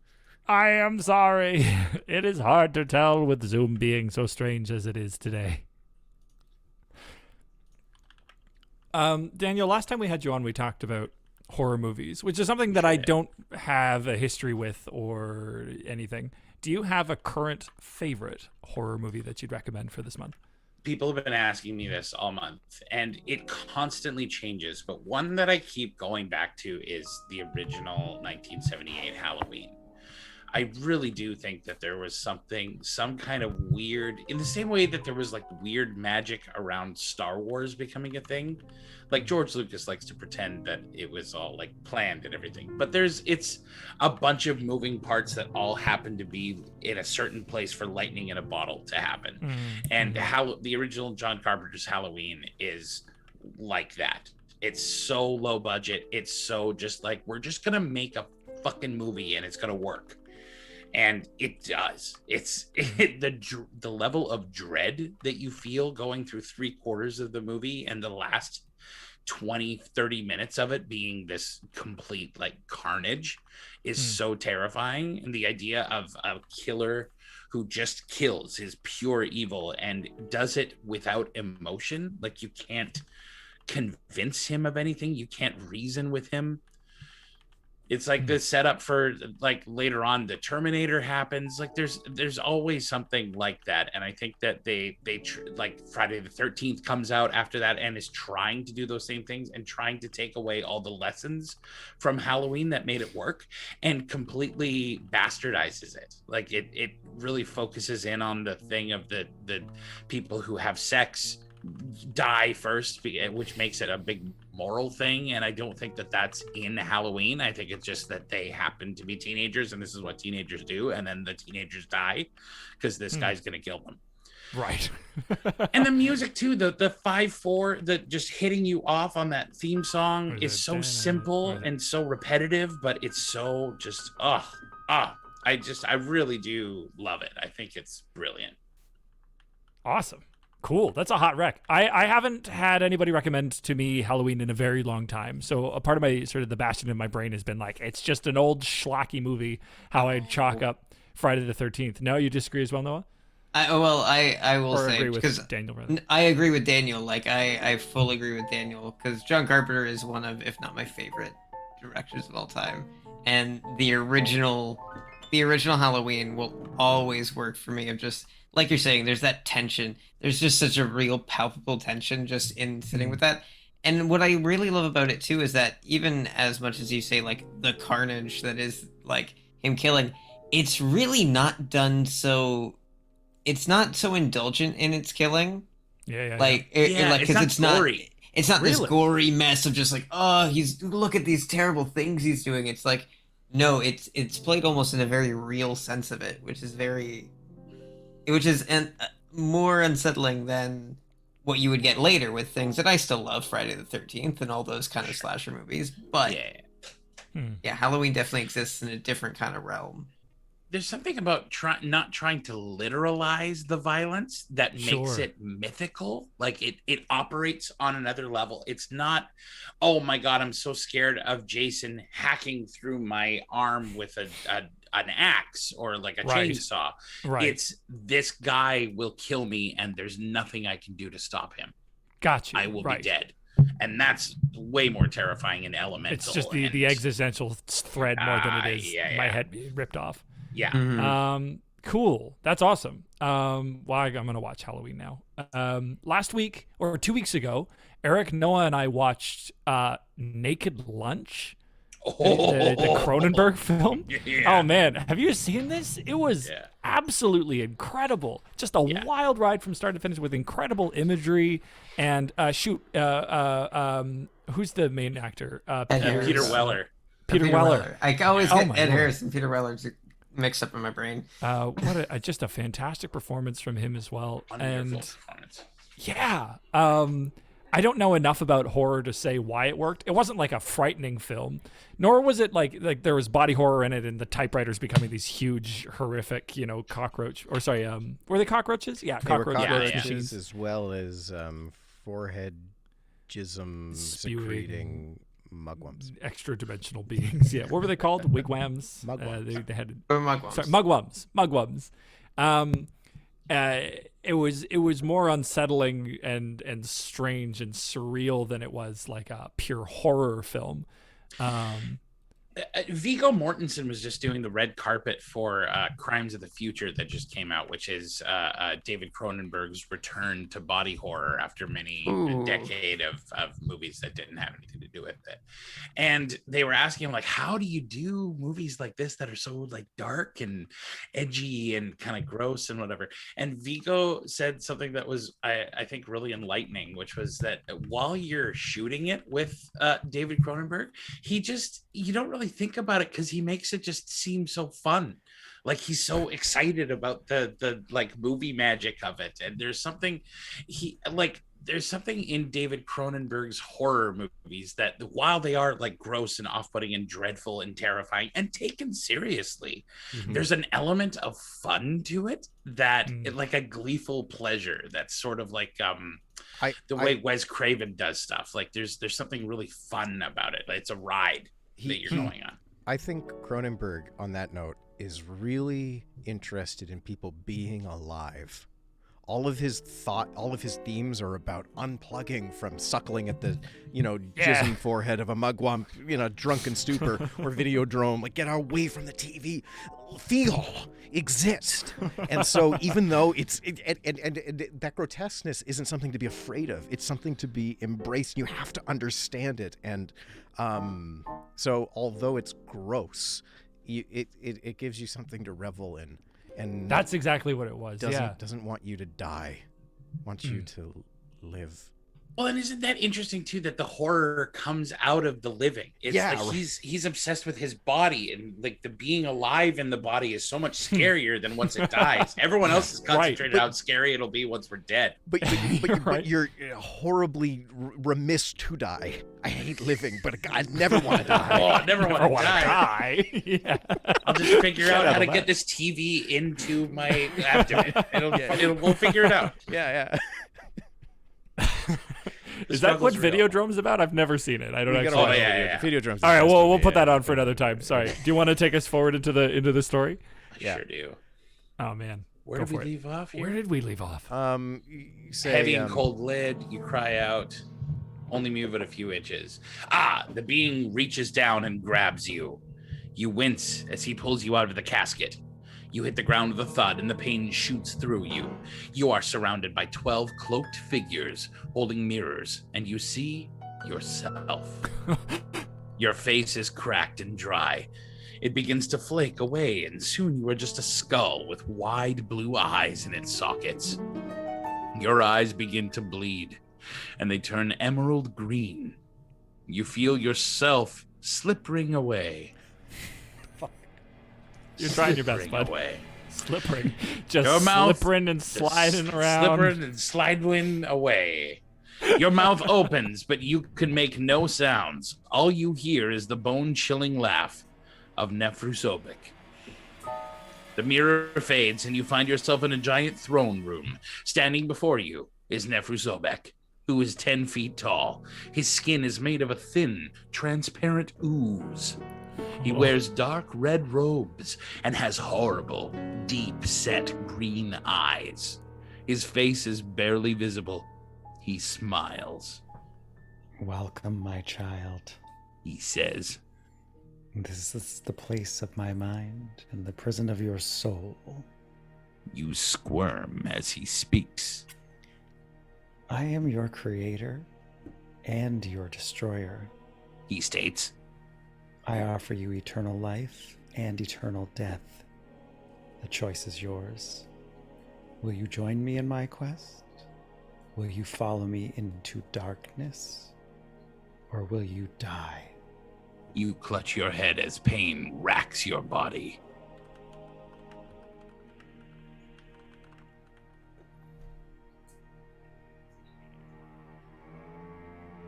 Death means nothing now. All right.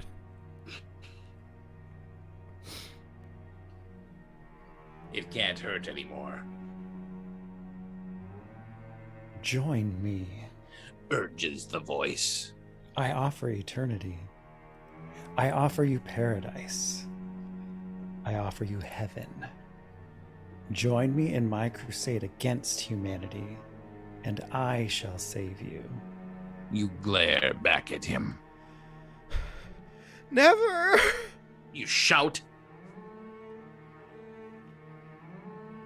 I am Enoch, a librarian. I am a 20-year-old boy, and I've got things to live for, damn it. I will not join you in your madness. I shall not kill for you.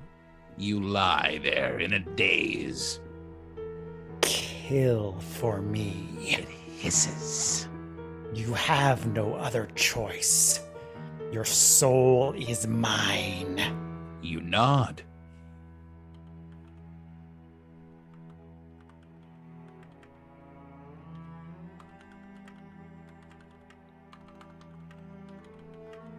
about it for a bit. You nod really slowly. You nod, pulling out your journal and writing pros under one column, cons under the other. I start weighing your options in a handy new app on your iPad. On the one hand, I've always wanted to kill. I will do it. Good. See to it. Sick rhyme. You grab a sword off the wall and stab at the necromancer. He reels back and spits out a tooth. You think you can kill me? He laughs. You are nothing. You're just a stupid little weakling. Nothing more. You can't even kill him. You lunge at him again. He dodges and spins around, his robe fluttering. You give it all you have. This is the moment, Enoch. First things first, What? 2 more rolls. Oh, God, okay. You give it all you have, but you can't. But you find him. You give it all you have, but you find you can't hit him. You will fail. He hisses. I will consume you and you will fall to the darkness. Then I will rule. He begins to chant in a deep, guttural tone. You close your eyes and whisper. I surrender to you.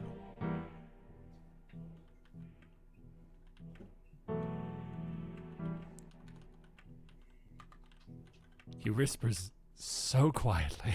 So quietly that you have to say pardon. I surrender to you. The chanting grows louder. Your head spins, and soon you are not even sure who you are. Suddenly, you feel your hands clasping a sword.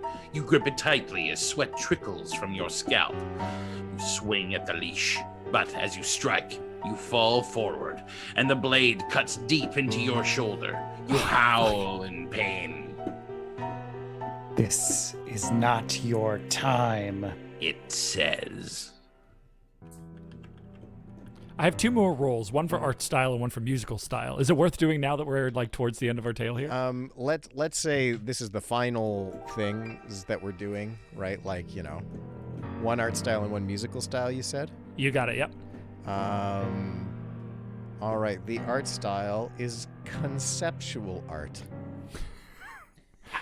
Some conceptual art, sometimes called conceptualism, was one of the several 20th century art movements that arose during the 1960s, emphasizing ideas and theoretical practices rather than the creation of visual forms.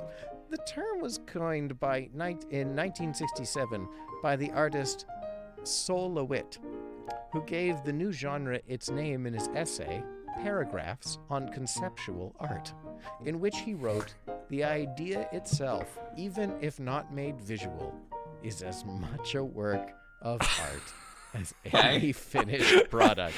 See, So mother, it doesn't matter that I don't finish anything. So He made I'm a just series gonna- of plaques called, Boat on a Stormy Sea, and he calls that the piece of art. I'm just gonna think about it. So like, It's all we can, Noah. It's all yeah, we like can. I'm already thinking about what the scene is. I'm sorry that sorry, I see it.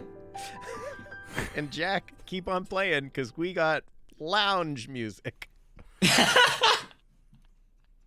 Lounge music is a kind of easy listening music designed to be played as background noise.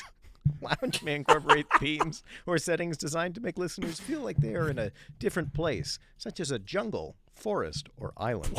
The genre What? may use acoustic and electronic elements such as instrumentals.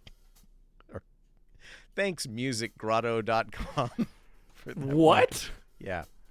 Play us some lounge as this is not your time. It says Okay.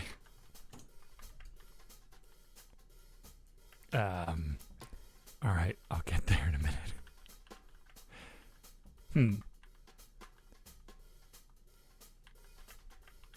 I need to find a keyboard. Sorry.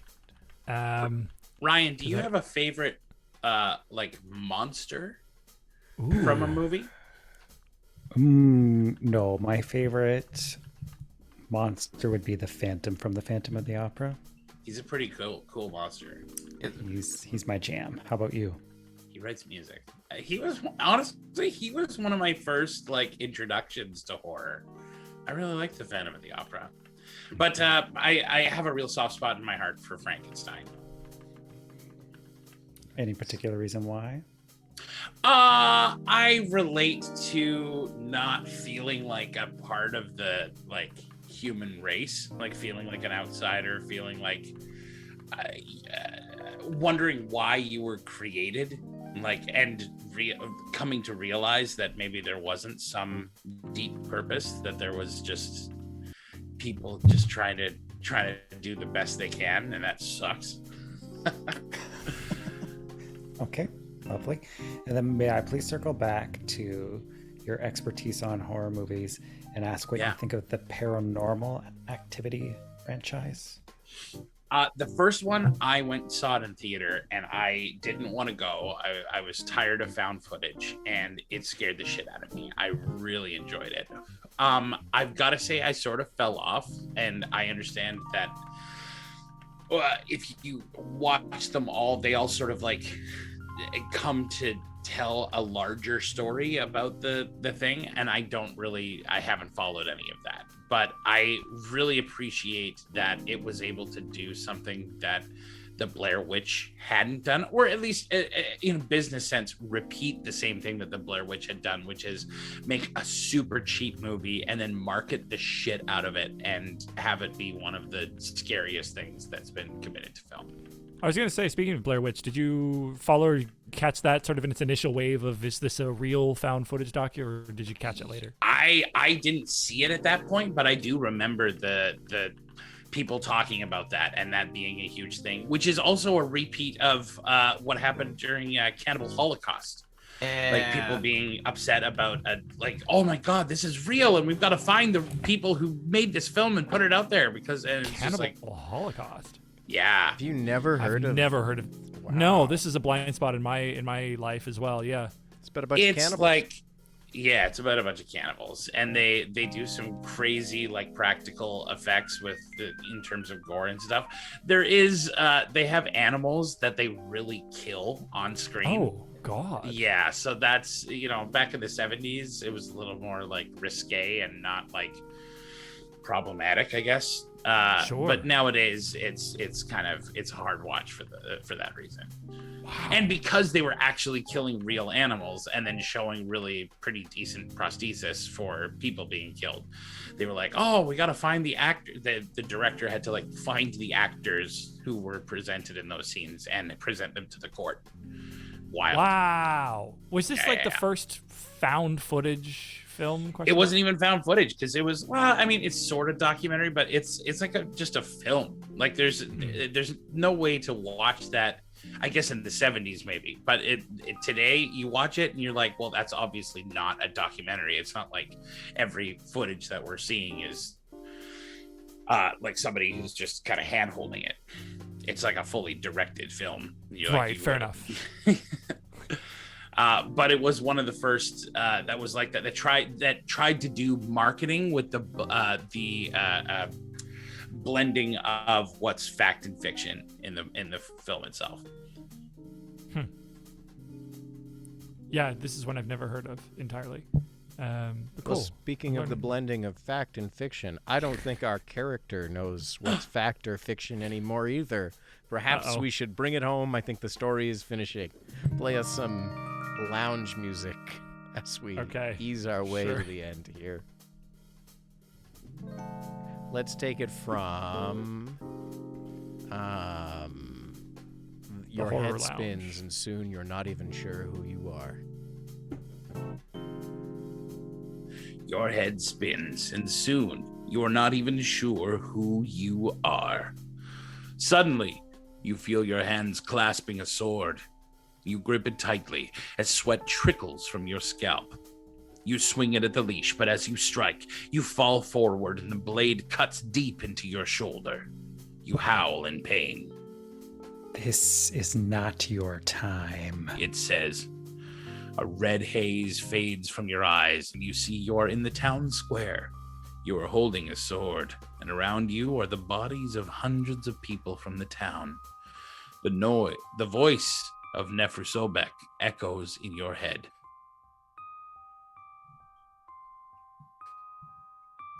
It didn't update over here.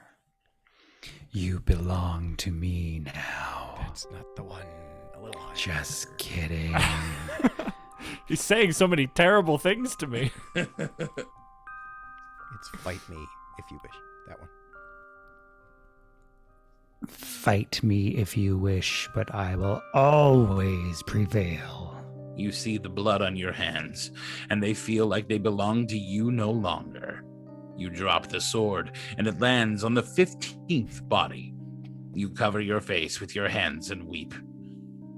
The voice whispers, You belong to me now. You wipe the tears from your eyes and see there are words written on your arms.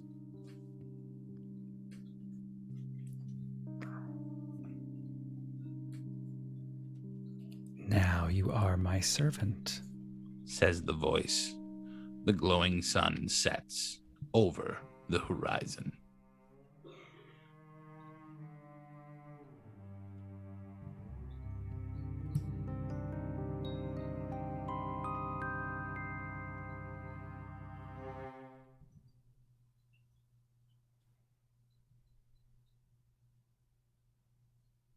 The end. It's pretty Lovecraftian. Ah, Jesus Christ. It makes sense. Unreliable narrator. Now we've gone and committed mass murder, and part of the thing we went to destroy, and some powers beyond our understanding are now in possession of our soul, and everything lines up. And in true Lovecraftian narrative fashion, we had no idea what was going on at any moment in that story. There was not a single moment that we were on top of anything happening. Yeah, we're always on the back foot the entire time. Yeah. That's okay. That's Lovecraft. And I have a question for you guys. Wait. There's an eye in the art in the middle of the clock. I see it. I get to drink. Yes. Oh, God damn it. I've There's missed another eye in the There's art. another one It's right above it. it. Aha! I said it faster. Okay. Now you can go, Jack. So, it's 9:56.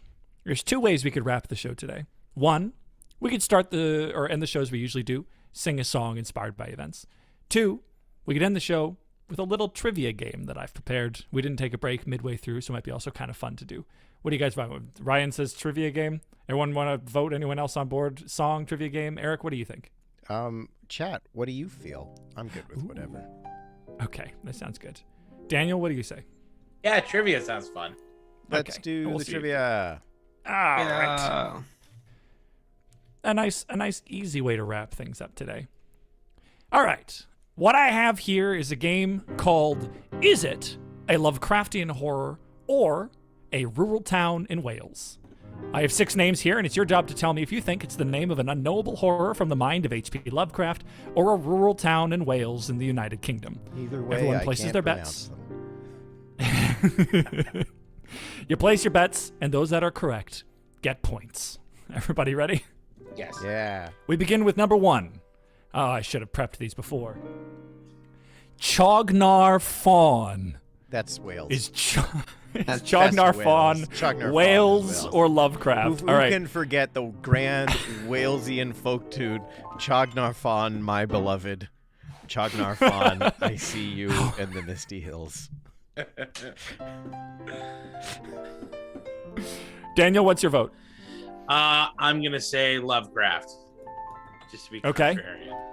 Sounds good. Ryan, what's your vote? Wales. Okay. Noah, what's your vote? I think that there's too many vowels in that in that name for it to be a Welsh town, so I'm gonna say Lovecraft. You guys are correct. It is a Lovecraftian horror. Chognar Fawn is described as sort of like an elephant, but not in any way like an elephant, and uses its leech-like mouth tusk to drain its victims of their blood. It's also Here's number 2. Chognar Fawn. Number 2. Aberhondu. That's who could forget the Welsh poem. Aberhondu, we hardly knew you. I'm glad that they wrote it in English. Yeah, That's really nice. Yeah. Any other votes? Yeah, I'm gonna say Welsh. Okay. What do you Wales. think? Wales. Okay. Noah. I'm gonna go with Lovecraft again. Well, no, I'm sorry to say you're incorrect. Aberhondu is indeed a small, historic, and beautiful town on the water, lined with Georgian and Jacobean shopefronts. Here's the next one. Earwidrug. Oh, that's Is Wales. Earwidrug That's Welsh definitely or Wales. Who could forget the Lovecraft? grand paintings, Welsh paintings of Earhindrug with its craggy, rocky shores and beautiful lilac meadows? All right, that's one vote for Wales. Daniel, what do you think? I'm gonna say Lovecraft. All right. Ryan? Wales. All right. And Noah? Go with Wales. Wales is correct. Earwidrug is a small town on the River Allen. It's also called Mold. Well, why didn't you just say mold? Come on. Country known Buns knew that. this or Googled it. Who's to say? All right, here's the next one for you. Casogtha. Casogtha, who could forget the grand lovers' point in Wales, where young teenagers go. Casogtha, the love at Casogtha. It rhymed Casogtha with Casogtha. What else are you gonna rhyme it with? All right, Daniel, what's your vote? I'm gonna say H.P. Lovecraft. All right, Ryan Going Lovecraft on this one. and Noah. I am going Lovecraft on this one. That is correct. Casogtha is described as a writhing mass of tentacles and it is the sister-stroke bride of Cthulhu, Casogtha. Oh, it's also what the Welsh town is like. A writhing mass of tentacles. They love their calamari. I Hey, gotta say. each of us on our worst day, probably in some way. That's how the rhyme goes, yeah. Next up is Urbistog. Urbistog. Breeder of thoroughbreds. This dog's great. Oh, you scamp. It's a Welsh town, famous for its thoroughbred Urbis dogs. It's just Stog with a T. Yeah, the Urbis dogs. All right. Well, good vote. Daniel, where do you sit on Urbistog? HP sauce, motherfucker. All right. Ryan, what about you? I'll take Wales. All right, Noah. I'm gonna go with Wales. Wales is correct. Urbistog. No! It's a town along the River Dee. It has a population of 400. Here's a fun fact. It is one of the ancient townships of the Lordship of Bromfield and has existed in the Great Survey as far back as 1086. That is a very old town. And the final question for all of you. Yagalanak. Yagalanak. Once you go, you'll never come back. Hey. That's a town in Wales. Daniel Williston. Lovecraft. All right. Ryan Lovecraft. and Noah. Wales. Yagalanak is indeed a Lovecraftian creature. It's a god of pure evil and sadism. He seeks humans with similar perverse tastes and to become his servants, coming to them when they read forbidden literature. And then they all moved to Wales. If there's anything we've learned today, it's that Wales is indeed an unknowable horror. Have you seen the names? 40 characters, Jack. Oh, yeah. Oh, I scrolled through quite a few names in order to pick these. I don't... You guys have probably seen that video. It's like a guy just out front of the big sign, and it's literally yeah. just to walk 5 paces to say the name. Absolutely astounding. If you're Welsh and watching the show, hey, We love you. don't tell me where you're from. Cardiff. Good old Anyways, just like that, Ryan, you've won. Normally that means you give a recap of the story so far, but it's the end of the show. What do we make Ryan do? I think we just Ryan. say congratulations. You won the game. Okay, great. It's All 10 right, o'clock, Jack. I want to throw. Yeah, fine. You're right. All right. Good job, you. Brian. Thank you, everyone. You're very welcome. Well, just like that, there's nothing else to say except that you can find us at patreon.com/imperfectlibrarians. You can type !Discord into the chat to join the Imperfect Librarians Discord community. I'd like to thank Ryan and Daniel for joining us once again this evening. Do you guys have anything you'd like to plug at this time? Anything fun going on? Yeah, if you're anywhere near Gananoque, Ontario, come see Jersey Boys at the Thousand Islands Playhouse, playing until October 30th. Whew. And then your wedding. And then my wedding. If you'd like to come to a wedding, Yeah. You can.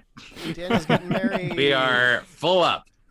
oh, We'll send you our best wishes. yeah, absolutely. Ryan, anything you'd like to plug? I'm okay for now, thanks. All right. Then I leave you with a quote from H.P. Lovecraft on the meaning of life and the essence of existence. He writes, "It's good to be a cynic. It's better to be a contented cat. And it's best not to exist at all." Good night, everybody. What a happy time this was.